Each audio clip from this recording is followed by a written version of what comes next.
ஒரு பொய், அதுவும் சின்னதாக சொல்ல போகிறோம். ஒரு பொய், இந்த பொய் அப்போதைக்கு நம்மளை காப்பாற்றி விடுதே. இந்த ஒரு பொய் அப்பப்போ சொல்கிறதுல என்ன இருக்க போகுது அப்படின்னு நினைக்கிற ஆளா? அப்போ இந்த குட்டி கதையை கேளுங்க. கண்டிப்பாக இனிமேல் உங்களுக்குள்ள ஒரு மாற்றம் வரும், அதுக்கு நான் கேரண்டி. கதைக்குள்ளே போகலாங்களா? ஒரு அருண் அப்படின்னு ஒரு இளைஞன் அப்பா அம்மா தங்கையுடன் சந்தோஷமாக வாழ்ந்துட்டு வரான். ஒரு ஐடி கம்பெனியில் வேலை செய்கிறான், டெக்னிஸ்டாக. ஃபாரினுக்கு ப்ரொமோஷனுக்காக ஒரு ஆளை அனுப்பணும் இந்த மாத கடைசியில். அப்படிங்கும்போது அருணோட கிராஃப் எடுத்து பார்க்குறாங்க. ரொம்ப நல்லா கொடுத்த வேலையை நல்லா சரிவர செய்கிறான்.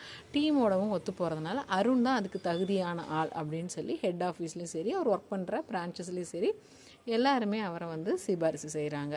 அவருக்கு வரணும் பார்க்க ஆரம்பிச்சிருக்காங்க. அருண் கண்டிப்பாக அந்த ப்ரொமோஷன் நமக்கு தான் வருங்கிறதுல ரொம்ப உறுதியாக இருக்கான். அருண் ரொம்ப நல்ல பையன். தானே படித்து நல்ல கேம்பஸில் செலக்ட் ஆகி வேலையை தேடிட்டு அப்பா அம்மாவை பொறுப்பாக வீட்டோட வச்சு பார்த்துக்கக்கூடிய ஒரு நல்ல இளைஞன். தங்கச்சியும் படிக்க வச்சிட்ருக்கார். இவ்வளோ நல்லா இருக்கிற பையன் என்ன அப்படின்னா, ஒரே ஒரு கெட்ட பழக்கம். என்ன அப்படின்னா, தேவையா இல்லாத இடத்துலையும் சரி, தேவை இருக்கிற இடத்துலையும் சரி, தான் தப்பிக்கணும்னு நினச்சா இல்லை ஒரு சின்ன சின்ன விஷயத்துக்கு கூட ஒரு பொய் சொல்லி மழுப்புறது ஒரு கெட்ட பழக்கமாகவே இருந்துச்சு. அது இத்தனை நாள் காலேஜில் ஸ்கூல்லங்கும்போது அது குழந்தைத்தனமாக பெருசாக தெரியல. இப்போ அவர் வேலைக்கும் வந்துட்டுங்கும்போது அது எப்படி அவர் வாழ்க்கையை புரட்டி போட்டுச்சுன்னு பார்க்க போகிறோம். அருண் காலையில் எழுந்திரிக்கிறான். மணி பார்க்குறோம் 9:30. அம்மா 9:30 ஆயிடுச்சு, 9 மணிக்கு ஆஃபீஸு, எழுப்பி விடுறது இல்லையா அப்படின்னு சொல்லிட்டு வேகமாக குளிச்சுட்டு அம்மா கொடுத்த லஞ்ச் பேக்கை தூக்கி வண்டியில் மாட்டிக்கிட்டு பறந்துக்கிட்டு ஆஃபீஸ் வர்றார். மணி 10 ஆயிடுச்சு. மேனேஜர் கேட்குறார், ஏன்பா அருண் மணி என்னாச்சு, ஏன் இவ்வளோ லேட்டு அப்படின்னு. அருண் கொஞ்சம் கூட யோசிக்கலை. என்ன சொல்கிறாரு தெரியுமா? சார், அம்மாவுக்கு உடம்பு முடியல, உடனே அம்மாவுக்கு நெஞ்சு வலி வந்ததுனால ஹாஸ்பிட்டல் கூட்டிகிட்டு போய் அட்மிட் பண்ணி அப்பாவையும் தங்கச்சி கூட விட்டுட்டு நான் ஆஃபீஸ்க்கு வரதுனால கொஞ்சம் லேட் ஆகிடுச்சுங்க முடி. மேனேஜரே படப்பட போயிட்டார். ஏன்பா இவ்வளோ பெரிய விஷயம் நடந்திருக்கு, நீ லீவே போட்டிருக்கலாமே, நீ கூப்பிட்டு பெர்மிஷனாக சொல்லியிருக்கலாம்ல, இது மாதிரி சூழ்நிலை கூட நீ வேலைக்கு வரையே, உண்மையிலுமே உன்னை நான் பாராட்டுறேன் இப்போ அவன் பொறுப்பேன்னு சொல்கிறாரு. அருண் அவன் கேபினுக்கு போயிடுறான். ஒரு 4-5 நாள் போகுது. அடுத்த வாரம் இதே மாதிரி ஒரு நாள் அருண் நல்லா தூங்கிடுறான். லேட்டாக வரான். 10 மணிக்கு வரான். மேனேஜர் கேட்குறாரு, ஏன்பா லேட்டு அப்படின்னு. சார், வர வழியில் ஒருத்தர் பைக்கில் ஆக்சிடென்ட் ஆகி விழுந்துட்டார். அவரை ரெஸ்கியூ பண்ணி கொண்டு போய் பக்கத்தில் இருக்கிற ஹாஸ்பிட்டல் அட்மிட் பண்ணி அவங்க வீட்டாளங்களுக்கெல்லாம் சொல்லிவிட்டு நான் வரதுக்கு கொஞ்சம் லேட் ஆகிடுச்சு முடி. மேனேஜர் ரொம்ப இம்ப்ரெஸ் ஆகிடுறாரு. அருண், வெரி குட்பா, இருந்தாலும் நீயும் டைமுக்கு வரணும் இல்லையா, அடிக்கடி இப்படி லேட் ஆகுதுன்னு சொல்கிறாரு. அருண் உடனே ஓகே சார்னு சொல்லிவிட்டு அவன் கேபினுக்கு போகிறான்.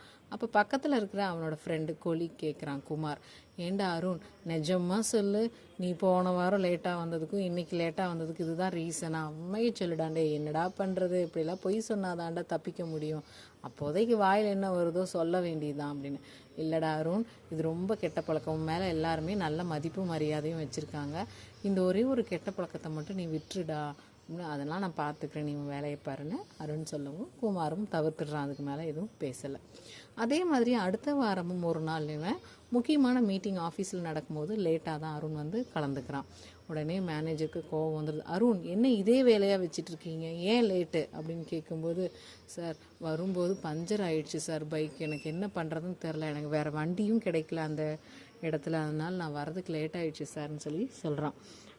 உடனே மேனேஜருக்கு என்ன சொல்கிறதுன்னு தெரில, போப்பா, நாளான்னைக்கு முக்கியமான மீட்டிங், யார் ப்ரொமோட் பண்ணி ஃபாரினுக்கு அனுப்புறது, அந்த ஆப்பர்ச்சுனிட்டி யாருக்குன்னு சொல்லி டிசைட் பண்ணிட்டாங்களா மேலே, நானும் என் சைடெல்லாம் கொடுத்துட்டேன், அதுக்கான மீட்டிங் அட்லீஸ்ட் நாளான்னைக்கு அது டைமுக்கு வர ட்ரை பண்ணேன் அப்படின்னு சொன்னது. சார் கண்டிப்பாக சார்னு சொல்லிடுறான்.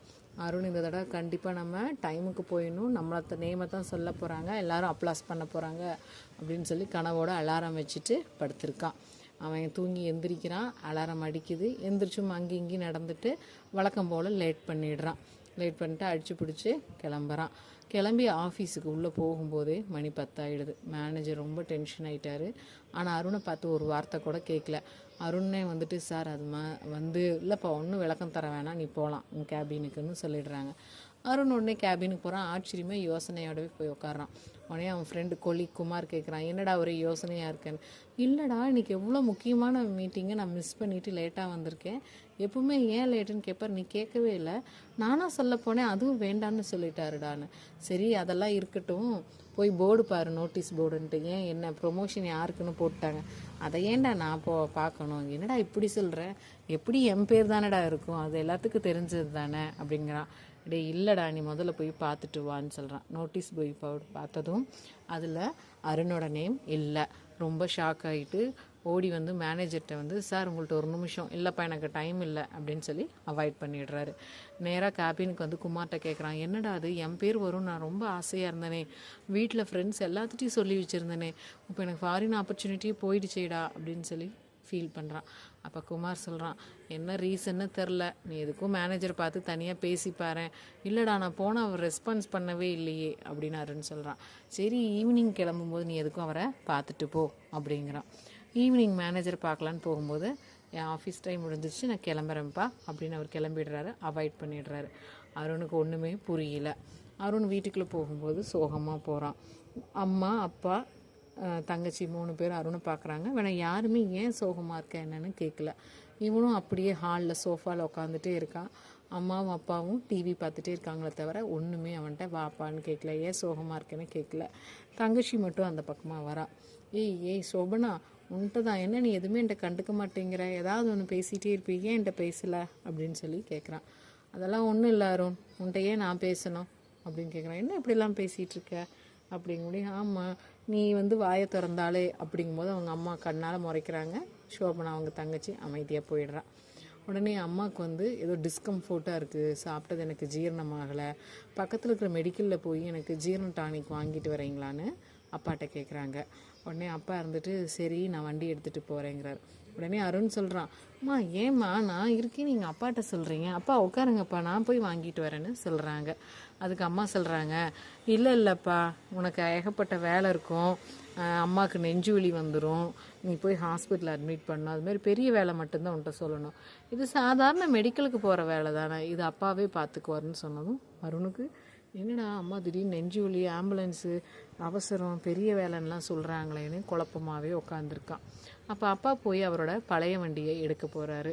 அப்போ அருண் சொல்கிறான், அப்பா ஏன்ப்பா இன்றைக்கி திடீர்னு உங்கள் பழைய வண்டி எடுக்கிறீங்க, என்னோடய வண்டி எடுத்துகிட்டு போங்கப்பா புது வண்டி அப்படின்னு சொல்கிறான். அதுக்கு அப்பா சொல்கிறார், இல்லைப்பா உன்னோட புது வண்டி ஆனாலும் அவசரத்துக்கு பஞ்சர் ஆகிடும் இல்லையா, அதனால் நான் என் வண்டியே மெல்ல மெல்லமாக எடுத்துகிட்டு நான் போயிட்டு வந்துடுறேன்னு சொல்கிறான். அருணுக்கு இன்னமும் சம்திங் நடந்திருக்கு அப்படிங்கிறது மட்டும் தெளிவாக தெரிஞ்சுது. உடனே ஒரே குழப்பத்திலேயே இருக்கான். தங்கச்சி எவ்வளவோ வலுக்கட்டாயமாக கூப்பிட்டு என்ன நடந்துச்சு செல்லுங்கும் போது தங்கச்சி நாளாக சொல்ல மாட்டேன், அம்மாட்ட போய் கேட்டுக்கோன்னு சொல்லிடுறான். காலையில் நீ என்ன ஆனாலும் சரி நம்ம நேரமாக ஆஃபீஸுக்கு முன்கூட்டியே போய் மேனேஜர்கிட்ட இதை பற்றி பேசிடணும், அவர் ஆஃபீஸ் டைமில் பேச அவாய்ட் பண்ணுறாருன்னு சொல்லிட்டு 9 மணி ஆஃபீஸுக்கு 8:30 போய் செக்யூரிட்டிக்கு முன்னாடியே போய் அருணும் நின்று காத்துக்கிட்டு இருக்கான். 8:50 மேனேஜர் உள்ளே வரும்போதே, சார் இன்னும் 10 நிமிஷம் இருக்குது, எனக்காக டைம் ஒதுக்குங்களேன், என்கிட்ட கொஞ்சம் பேசுங்களேன்னு ரெக்வெஸ்ட் பண்ணுறான். உடனே அவர் வாட்சை பார்த்துட்டு, சொல்லுங்க அருண் உங்கள்கிட்ட என்ன பேசணும் அப்படின்னு மேனேஜர் கேட்குறாரு. சார் நான் தான் போவேன் ஃபாரின் ஆப்பர்ச்சுனிட்டிக்குன்னு ரொம்ப எதிர்பார்ப்போடும் கனவோடு இருந்தேன் சார், என் ஃப்ரெண்ட்ஸு ஃபேமிலிஸ் எல்லாத்துட்டையும் நான் சொல்லியிருந்தேன் சார், இப்போ இப்படி ஆயிடுச்சு சார், என்ன சார் ரீசன், நான் ரீசனாக தெரிஞ்சுக்கலாமா அப்படிங்கும்போது, இல்லைப்பா நம்ம பிரான்ச்லேருந்தே யாரையும் செலக்ட் பண்ணலாம், அதுதான் சார் ரீசன் என்னென்னு தெரிஞ்சுக்கலாமா அப்படிங்கும்போது, நீங்கள் என் பேரை தானே சார் சொல்லுவேன்னு போன மீட்டிங்கில் கூட சொல்லியிருந்தீங்களே.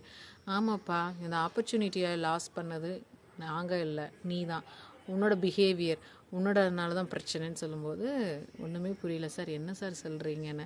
இல்லைப்பா உன்னால தான். இன்றைக்கி ஏன்ப்பா சீக்கிரமாக வந்துட்டேன். இல்லை சார் நேரமாக வந்தால் உங்களை பார்க்கணும்ல அதுக்காக.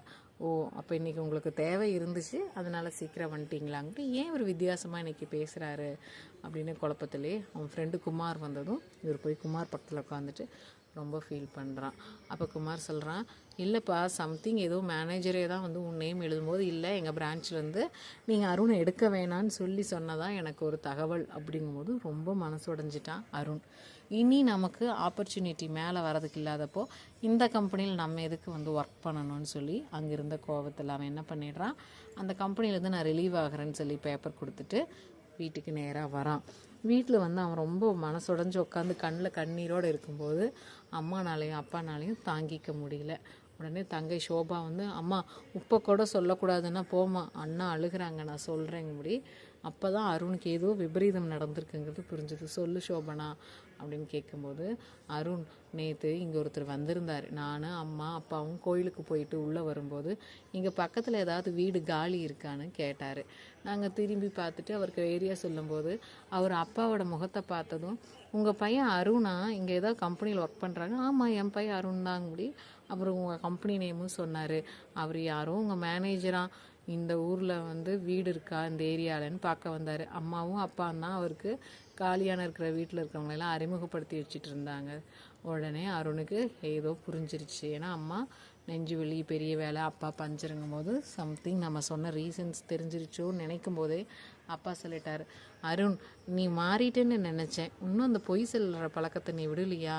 அம்மாவுக்கு நெஞ்சு வலின்னு சொல்லி லேட்டாக போனையாமே, வண்டி பஞ்சர் ஆயிடுச்சுன்னு சொல்லி லேட்டாக போனையாமே, யாரோ ஒருத்தரை ஹெல்ப் பண்ணி ஹாஸ்பிட்டலில் கொண்டு போய் அட்மிட் பண்ணதுனால லேட்டாக போனேன்னு சொன்னையாமே, ஒவ்வொரு முறையும் நாங்கள் ஒவ்வொரு வீட்டுக்குள்ளே போகும்போது உங்களுக்கு உடல்நிலை பரவாயில்லையா, அப்போ நெஞ்சு வலி சரியாயிடுச்சான்னு அவர் கேட்கும்போது எங்களுக்கு என்ன பதில் சொல்கிறதுன்னு தெரியல. ஒரு அம்மா அப்பாவா நீ சொன்னது சரின்னு ஒத்துக்கிறதா, இல்லை நேர்மையான மனிதனா இல்லைன்னு சொல்கிறதா? நாங்கள் எதுவுமே பேசலை. இன்னொரு வீட்டுக்குள்ளே போகும்போது பழைய வண்டி இங்கே இருக்குது, இதுதான் பஞ்சர் ஆயிடுச்சா, அருண் இந்த வண்டி தான் அன்றைக்கி எடுத்துகிட்டு ஆஃபீஸ் வந்தாரான்னு கேட்டார். அதற்கும் நாங்கள் எதுவுமே பேசலை. உங்கள் பையன் ஒருத்தருக்கு ஹெல்ப் பண்ணிட்டு வந்தார், இப்போ அவர் நல்லா இருக்காரா, போய் விசாரிச்சாரான்னு கேட்டார். அதுக்கும் நாங்கள் எந்த பதிலுமே சொல்லலை. எங்களை தலைகுனிய வச்சுட்டியே அருண் அப்படின்னு சொல்லி அப்போ ஃபீல் பண்ணும்போது தான் அருணுக்கு எல்லா விஷயமும் புரிஞ்சுது. இனி போய் மேனேஜர்கிட்ட மன்னிப்பும் கேட்க முடியாது.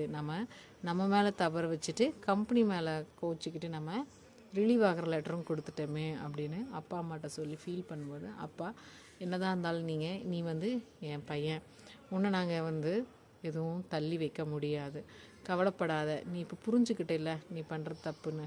ஆமாப்பா இனிமேல் நான் எவ்வளோ ஒரு கடினமான சூழ்நிலையும் போய் பேசவே மாட்டேன்னு அருண் அழுகிறான். சரிப்பா, ஒருத்தர் அவன் தவற உணர்ந்தாவே போதும், அவன் திருந்திட்டான்னு நான் நம்புகிறேன், நீ ஃபீல் பண்ணாதப்பா, உன்னோட கடின முயற்சிக்கும் உன்னோட டேலண்ட்டுக்கு கண்டிப்பாக இன்னொரு கம்பெனியில் வேலை கிடைக்கும், நீ விடாமல் முயற்சியோட தேடுங்கிறார். அதே மாதிரி அருண் அவனோட ப்ரொஃபைல் நிறைய கம்பெனிக்கு ஷேர் பண்ணுறான். அதில் ஒரு கம்பெனி அவனை செலக்ட் பண்ணி இன்டர்வியூக்கு வர சொல்கிறாங்க. அவனும் அவனோட டேட்டாஸ் எல்லாம் எடுத்துகிட்டு போய் இன்டர்வியூ அட்டன் பண்ணுறான். அந்த கம்பெனிக்காரங்களுக்கு அருணோட டேலண்ட்டு புரிஞ்சு அவனை செலக்ட் பண்ணிடுறாங்க. ஆனால் ஒரே ஒரு விஷயம், நீங்கள் லாஸ்ட்டாக ஒர்க் பண்ண கம்பெனியில் மேனேஜர்கிட்டருந்து எங்களுக்கு ஒரு லெட்டர் வேணும் அப்படின்னு சொல்லி உங்களை ரெக்கமெண்ட் பண்ணுற மாதிரி ஒரு லெட்டர் வேணும்னு. அவ்வளோதான், அருணுக்கு இடியே விழுந்த மாதிரி ஆயிடுச்சு. அப்போ அருண் ஒன்று புரிஞ்சுக்கிட்டான், நம்ம பண்ணது பொய்ங்கிற ஒரு சின்ன தப்பு கெட்ட பழக்கம் கிடையாது, நம்ம மேலே அடுத்தவங்க வச்சுருந்த நம்பிக்கையை அவநம்பிக்கையாக நம்ம மாற்றி வச்சுருக்கோங்கிறத உணர்ந்தான். அப்போதைக்கு தப்பிச்சா போதும்னு நம்ம சொல்கிற சின்ன சின்ன பொய் எவ்வளோ பெரிய விஷயங்களை கொண்டாந்து விட்டு